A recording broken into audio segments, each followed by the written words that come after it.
I am so excited about how many seeds I just got. And the fact that I got them right before this cold snap and right outside my door. It is still snowing. We've gotten almost a foot so far, but I get to be inside sorting seeds and making plans and thinking about warm days and sun and dirt and all the wonderful things that make getting through winter worth it. And I'm excited because you guys can be sharing this with me, and maybe I'll make you excited enough to go get seeds too. So I'm going to share what seeds I got and my plans on what seeds I'm going to winter sow, start indoors, and also ones that I'm going to wait until the ground is soft and warm enough to directly sow out in my garden. Now, I do want to say that I get as many organic seeds as I can, but some things they just didn't have organic options. And for me, I find it more valuable to have all the seeds I need and know that I'm going to be ready to be planting in my garden so that I can have food for recipes, food for my family, food to store for next winter. And honestly, I think at some point, any seed and any food you grow at home is still going to be healthier than what you're getting at the store. So let's dive in. Let's talk about these ones. We got a huge packet of pollinator mix. We just cleaned up along our driveway this year. So I want to spread these. The girls love spreading them with me, and they'll start getting pollinators onto the property. And then we got a bunch of different types of corn. My daughter Quinn grew these ornamental corn. It's called Glass Gem last year, and they're gorgeous. They're these blues and purples and pinks, and they're just the most delightful thing to unwrap at the end of the summer. So we're doing these again, and she's gonna plant them again. And she also is starting a farm stand, so she wants to sell some for the fall.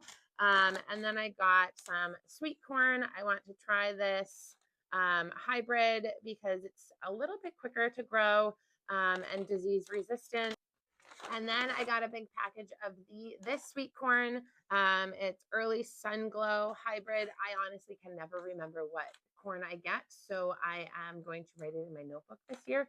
But I really want to be canning more corn this year, freezing some, eating a lot, and then whatever we don't get to or we have too much of is going to go to our chickens and our pigs. My goal is to double the amount of green beans that I canned last year. So I think I need to make like 50 jars of canned green beans. I got Kentucky Wonder. We've had a really good luck with those. They're pole beans, so they don't take up as much room. And then I got some Provider bush beans because I want to try planting them with the potatoes. And I'll talk more about my companion gardening in a little bit. What I'm going to directly sow we have a bunch of carrots, radishes. Oh, here's my other radish. Here's some more parsnips.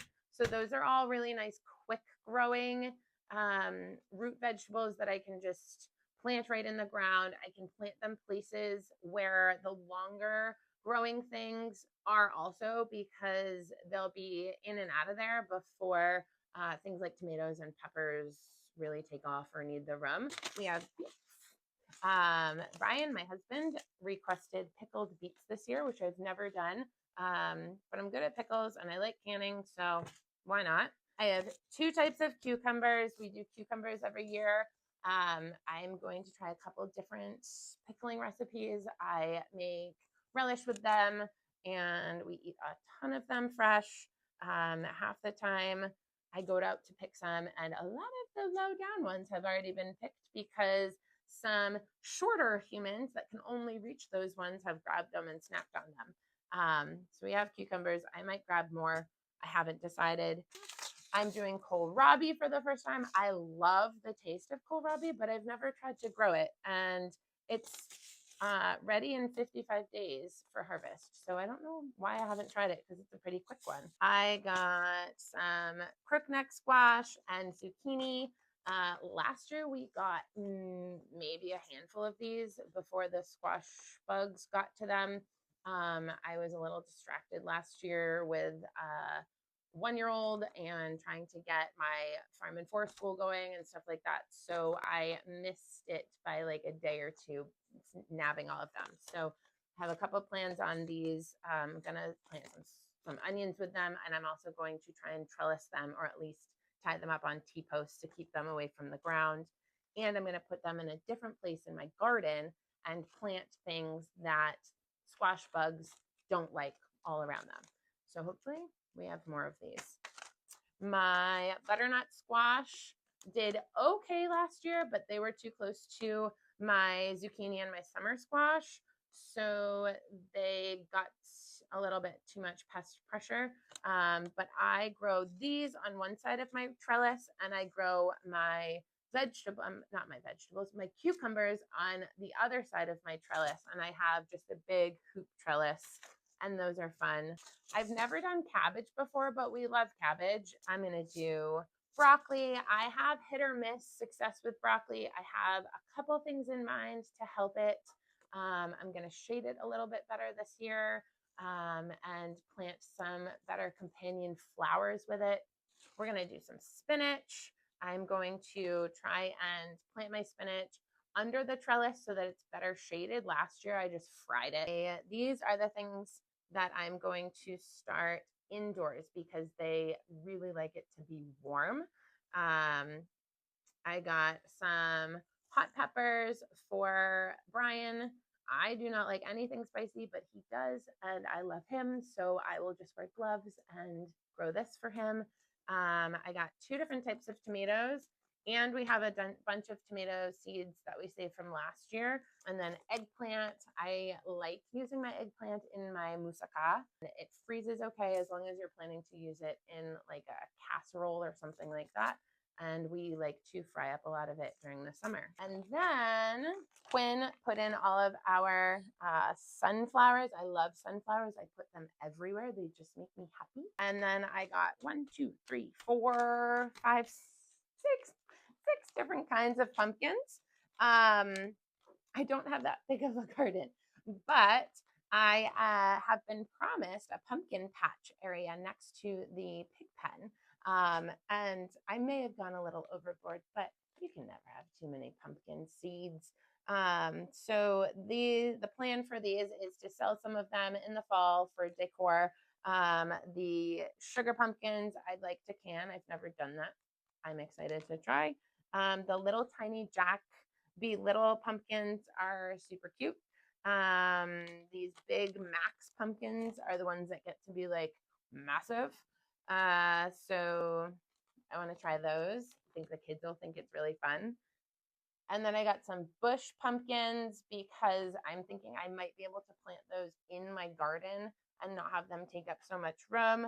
And then a Halloween blend. And whatever we don't use for like decor or sell or whatever, I'm going to save. They save for a long time in my basement, and then I can feed them to the pigs. And that really is why I want so many pumpkins, is so that I can have more options to feed the pigs. All right, so now I'm going to tell you what I am winter sowing, what I am going to start inside, and what I'm going to just save for seeds for outside.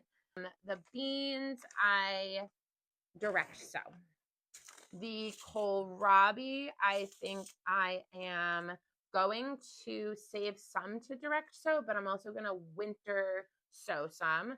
I find that sometimes, because it sort of has a little greenhouse in it, they come up just a little bit sooner, and maybe I'll get some earlier and some a little bit later. So these are going to go here, winter sow pile. My radishes and parsnips and carrots and beets. All of these root veggies I direct sow. The main reason for that is because you're supposed to thin them, and thinning them in the container for winter sowing sort of feels wasteful for me. And then I'm having to transplant these little tiny plants, and it just seems tedious. So I just direct sow these because it's just one less step, and I can thin them and have a good visual of exactly where I want everything when it's in my garden. The broccoli, cabbage, summer squash, zucchini, and then some of the pickles I'm going to winter sow so that I give a little bit head start instead of just sowing them right into the ground. Cucumbers, I save seeds, and then I sow another succession of those. So these are all winter sow. The spinach I'm going to winter sow. The butternut squash, same thing as the cucumbers. I winter sow some of them, and then I save some seeds. Then if my winter sowing seeds don't do very well, that's fine. If the seeds that I direct sow don't do very well, hopefully my winter sowing seeds did well. The tomatoes, eggplants, peppers. I have a lot more bell peppers. Last year, our bell peppers like took off, so I saved a ton of the really big pepper seeds. So all of these are going to get started inside because we don't have that long of a growing season.